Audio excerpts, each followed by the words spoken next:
मिनश्शैतानिर्रजीम बिस्मिल्लाहिर्रहमानिर्रहीम। अस्सलाम वालेकुम नाज़रीन और सामाईन, तुसां मेज़बान नुमान शौकत एक नई वीडियो की तुसां खिदमत हाज़र है। तो मैं उम्मीद करना है कि हमारे तकने वाले तुसां सारे भैन भरा ठीक ठाक हो सो।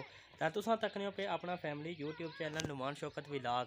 तो अज नहीं ये वीडियो बनाने का जोड़ा हमारा मकसद है वो है कि साढ़े भाई है जनाब शुएब मुगल साहब जड़े समोसे पकौड़े का काम करने छतरों तुसां बखूबी वाकफ हो उन्हों तो उन्होंने कोई तोता आ वो आने के हफ्ता कोई गया गैब होया वा रमज़ान ने दिनों में ही गैब होया।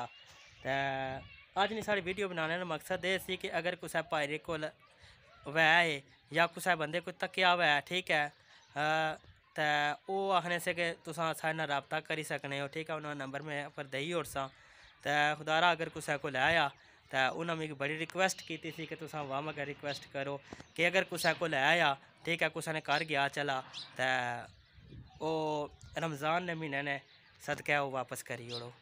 तो मैं उम्मीद करना कि अगर किसी भैन भ्राऊ को होया तो तुसां लाजमी जड़ा है ना वो वापस करी ओड़सो। तो ऐसा इंशाअल्लाह एक नई वीडियो मिलसा। उन मिगी दियो इजाज़त। अल्लाह हाफिज़।